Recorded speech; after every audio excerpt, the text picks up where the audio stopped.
ഞാൻ അച്ഛൻ ശ്രീ ജയപ്രകാശിലേക്ക് പോകുന്നു. ശ്രീ ജയപ്രകാശ്, എനിക്കറിയാം താങ്കൾ ഈ ദിവസങ്ങളിൽ തിന്നുന്ന വേദന, ആധി, നീറ്റൽ, പുത്രദുഃഖത്തിൻ്റെ സങ്കടമൊക്കെ എനിക്കറിയാം. പക്ഷേ താങ്കളെ ഈ ചർച്ചയിലേക്ക് പിന്നെയും ക്ഷണിക്കുന്നത് ഈ ഈ ഈ സമര പോരാട്ടത്തിൻ്റെ മുൻനിരയിൽ ആ സമരപതാക പിടിച്ച് ജയപ്രകാശ് ഉണ്ടാകണം എന്ന ആഗ്രഹം കൊണ്ടാണ്. അങ്ങനെ ഉണ്ടാകുമെന്ന് എനിക്കറിയാം. കാര്യം നഷ്ടപ്പെടലിൻ്റെ പരമാവധി സഹിച്ച ആളല്ലേ, ഉറപ്പായി മുന്നിലുണ്ടാവണം.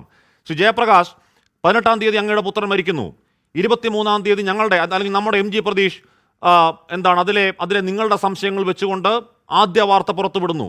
24-ാം തീയതി ഇൻക്വസ്റ്റ് റിപ്പോർട്ട് അല്ലെങ്കിൽ പോസ്റ്റ്മോർട്ടം റിപ്പോർട്ട് പുറത്തു വരും മുമ്പ് ഈ പറയുന്ന എന്താണ് ശരീരത്തിലടക്കമുള്ള ക്ഷതങ്ങളെക്കുറിച്ചുള്ള വാർത്ത MG പ്രതീഷ് തന്നെ പുറത്തുവിടുന്നു. മരണം നടന്നിട്ട് ഇത്രയും ദിവസങ്ങൾ, MG പ്രതീഷ് ആ വാർത്ത കൊടുത്തിട്ട് തന്നെ ദിവസങ്ങൾ ഇത്രയായി. എന്നിട്ട് ഈ ദിവസങ്ങളാണ് അറസ്റ്റും കാര്യങ്ങളൊക്കെ. എന്തുകൊണ്ടാണ് ഈ വൈകൽ എന്നാണ് അങ്ങയുടെ ബോധ്യം ശ്രീ ജയപ്രകാശ്? ആരെ സംരക്ഷിക്കാനെന്ന് പറഞ്ഞു കഴിഞ്ഞാൽ വളരെ വ്യക്തമായിട്ട് അറിയാമല്ലോ. ഇത് ചെയ്തത് ആരാണ്? അവിടുത്തെ യൂണിയൻകാർ, അവിടുത്തെ SFI നേതാക്കൾ, SFI പ്രവർത്തകർ. വെറും പ്രവർത്തകരല്ല, SFI നേതാക്കളാണ്. അവിടുത്തെ നേതാക്കൾ ഭാരവാഹികളാണ്.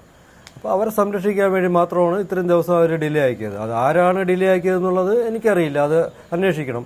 സർക്കാർ നേരിട്ട് ഇടപെട്ട് ഡിലേ ആക്കിയതാണോ, അല്ലെങ്കിൽ പാർട്ടി നേരിട്ട് ഇടപെട്ട് ഡിലേ ആക്കിയതാണോ, അല്ലെങ്കിൽ പോലീസ് ഇടപെട്ട് ഡിലേ ആക്കിയതാണോ, അതിനെക്കുറിച്ച് എനിക്കറിയില്ല. ഏതായാലും പാർട്ടി സംരക്ഷിച്ചു. അതിന് വേണ്ടിയിട്ട് അവർ കുറച്ച് വെയിറ്റ് ചെയ്തു, ഡിലേ ആക്കി.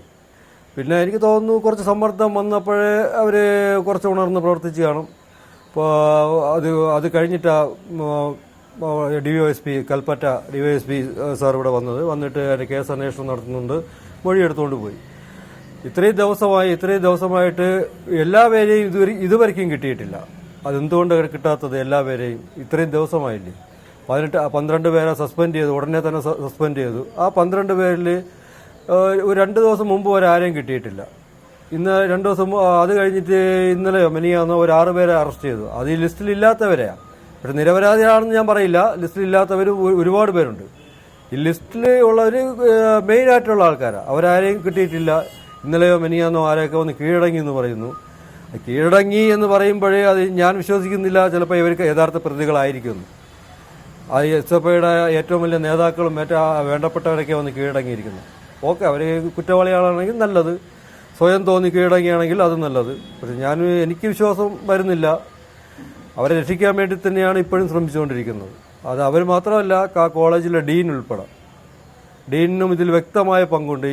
ഈ കാര്യത്തിൽ പങ്കുണ്ട് എന്ന് പറയുന്നത് മാത്രമല്ല, ഇത് ക്രൂരമായ റാഗിങ് നടന്നുകൊണ്ടിരിക്കുമ്പോൾ 2-3 ദിവസമായിട്ട് നടന്നുകൊണ്ടിരിക്കുക. ഒരു ഡീൻ എന്ന് പറയുമ്പോൾ അവിടുത്തെ ഡീന് മാത്രമല്ല, വാർഡനും കൂടെയാണ്. 2 ചുമതല ഉണ്ട് ഈ ഡീനിന്, ഒഫീഷ്യലായിട്ടുള്ള വാർഡനാണ്. അപ്പോൾ വാർഡൻ 2-3 ദിവസമായിട്ട് നടക്കുന്ന കാര്യം എന്താ വാർഡൻ അറിയില്ലേ? ഇത് 1 മണിക്കൂർ കൊണ്ട് നടന്ന കാര്യമല്ലല്ലോ, 2 മണിക്കൂർ കൊണ്ട് നടന്ന കാര്യമല്ലല്ലോ. 3 ദിവസമായിട്ട് നടക്കുന്നു. 3 ദിവസമായിട്ട് പബ്ലിക്കായിട്ട് പുറത്തു കൊണ്ടുപോയി ഹോസ്റ്റലിലെ പരിസരത്ത് വെച്ചിട്ട് മർദ്ദിക്കുന്നു. അതൊക്കെ നമ്മൾ എങ്ങനെ മർദ്ദിച്ചാണെന്നൊക്കെ നിങ്ങൾ നല്ലവണ്ണം കണ്ടതാണ്. ആൾക്കൂട്ടത്തിൽ നടുക്ക് വെച്ച് മർദ്ദിക്കുന്നു, ആൾക്കൂട്ടത്തിൽ നടുക്ക് വെച്ച് നഗ്നനാക്കി മർദ്ദിക്കുന്നു, ബെൽറ്റ് കൊണ്ടടിക്കുന്നു, വയറ്റത്തടിക്കുന്നു, ചവിട്ടുന്നു. ഇത് ഞാൻ പറയുന്ന ആരോപണമല്ല, കൃത്യമായിട്ടുള്ള കാര്യങ്ങളാണ്. അപ്പോൾ ഇത്രയും നടക്കുമ്പോൾ അവർക്കെന്താ അറിയില്ല, ഈ ഡീനിന് അറിയില്ല അവിടെ ഈ സംഭവം നടക്കുന്നതെന്ന്. അത് കഴിഞ്ഞപ്പോഴാണ് ഇവിടെ വന്നപ്പോൾ കുറച്ച് കുട്ടികൾ പറഞ്ഞു, എന്നോട് വന്ന് പറഞ്ഞിട്ട് പോയി, അവിടെ നടക്കുന്ന താങ്കളെ ഭയങ്കര പ്രശ്നമാണ്, നമ്മളെയും കൂടെ എങ്ങനെയെങ്കിലും രക്ഷിക്കണം. അവിടെ റാഗിംഗ് എന്ന് പറഞ്ഞാൽ സെക്കൻഡ് ഇയർ മുതൽ റാഗിംഗ് അവിടെ തുടർച്ചയായിട്ട് നടന്നുകൊണ്ടിരിക്കുക. അതിൻ്റെ ഇപ്പം ബാക്കിയുള്ളവർ ഭാഗ്യത്തിന് മരിച്ചില്ല, ശരിയാ. പക്ഷേ ഇത് അവർ കൊന്നു, ഈ റാഗി ചെയ്ത് കൊന്നു സെക്കൻഡ് ഇയർ. ആ ഡീനിനറിയാം, എല്ലാവർക്കും അറിയാം. അതിന് മൂടി വെച്ചതാണ് ഡീൻ ചെയ്ത ഏറ്റവും വലിയ തെറ്റ്. റാഗി ചെയ്തുകൊണ്ടിരുന്നത് ഡീൻ കണ്ടു, ഡീനിനറിയാം. സംഭവിച്ചു കഴിഞ്ഞപ്പോഴേ ഡീനാണ് ഇടപെട്ട് ഇതെല്ലാം പെട്ടെന്ന് തേച്ച് മാച്ച് കളയാനായിട്ട് അവൻ്റെ ബോഡി കൊണ്ട് മാറ്റി. അതിൽ ഒരു ഫിസിക്കൽ എഡ്യൂക്കേഷൻ ഡിപ്പാർട്ട്മെൻറ്റിൽ ഒരു സാറുണ്ട്, കാന്തനാവെന്നോ എന്നോ പറയുന്ന സാറുണ്ട്. പുള്ളിക്ക് ഇതിൽ വ്യക്തമായ പങ്കുണ്ട്. അപ്പം ഞാൻ പറയാം, എൻ്റെ വേറൊരു ആവശ്യം, ഓക്കെ, കുറ്റവാളികളുടെ ലിസ്റ്റ് ആദ്യം അവർ തന്നു. അതിൻ്റെ കൂടെ ഈ ഡീനിനെ പ്രതി ചേർത്ത് കാന്തനാഥിനെയും പ്രതി ചേർത്ത് അവരെ ഈ സർവീസിൽ നിന്ന് മാറ്റി നിർത്തിക്കൊണ്ട് അന്വേഷണം നടത്തണം. പ്രതിപട്ടികയിൽ അവരെ ഉറപ്പായിട്ട് ചേർത്തേ പറ്റുള്ളൂ. എന്നിട്ട് അവരെ സർവീസിൽ നിന്ന് മാറ്റി നിർത്തുക, എന്നിട്ടും കൂടെ അന്വേഷണം നടത്തണം. അത് ചെയ്തേ പറ്റുള്ളൂ. അത് ചെയ്തില്ല എന്നുണ്ടെങ്കിൽ ഡീൻ അവിടെ തുടർന്നു കൊണ്ടുപോയിട്ട് അവിടെ ഒരു അന്വേഷണം നടത്തി കഴിഞ്ഞാൽ അത് എങ്ങനെ പോകുമെന്ന് എനിക്കറിയില്ല. കാര്യം അവിടെ സ്വാധീനം വളരെ കൂടുതലുണ്ടാവും. ഡീനും ഇവരെ കൂടെ ഉള്ള ആളാണ്, അല്ലെങ്കിൽ ഇത്രയും ഒരു ഉത്തരവാദിത്വം ഇല്ലാതെ ഒരു പെരുമാറിയ ഒരു ആളായിരുന്നു ഡീന്. മരണം സംഭവിച്ചു കഴിഞ്ഞിട്ട് പോലും നമ്മൾ അറിയിച്ചില്ല. ഒഫീഷ്യലായിട്ട് പോട്ടെ, അല്ലെങ്കിൽ ഒരു ഫോൺ കോളിലെങ്കിലും ഇങ്ങനെ സംഭവിച്ചു, അതൊന്ന് പറയണമായിരുന്നു. അവിടെ പഠിക്കുന്ന ഒരു കുട്ടിയെ വിളിച്ച് പറയുന്നത് ഇങ്ങനെ ഒരു സംഭവം ഉണ്ട് വരായിരുന്നു, PGക്ക് പഠിക്കുന്ന വിദ്യാർത്ഥി. ആ ഡീനെ നമ്മളെ ഒന്ന് അറിയിക്കുകയോ ഫോൺ ചെയ്ത് പറയുകയോ അല്ലെങ്കിൽ ഒഫീഷ്യലായിട്ട് ഇവിടുത്തെ ഏതെങ്കിലും പോലീസ് സ്റ്റേഷനിൽ അറിയിക്കുകയോ ഒന്നും ചെയ്തിട്ടില്ല. ഇതിന് അവിടെ തൂങ്ങി നിൽക്കുന്ന കൊണ്ടുവന്നു, അത് ഉടനെ അഴിച്ചു കൊണ്ടുപോയി പോലീസ് സ്റ്റേഷനിൽ കൊണ്ടുപോയിട്ട് പുള്ളിയുടെ ഉത്തരവാദിത്തം കഴിഞ്ഞു. പുള്ളി അത് കഴിഞ്ഞിട്ട് അങ്ങ് പോയി.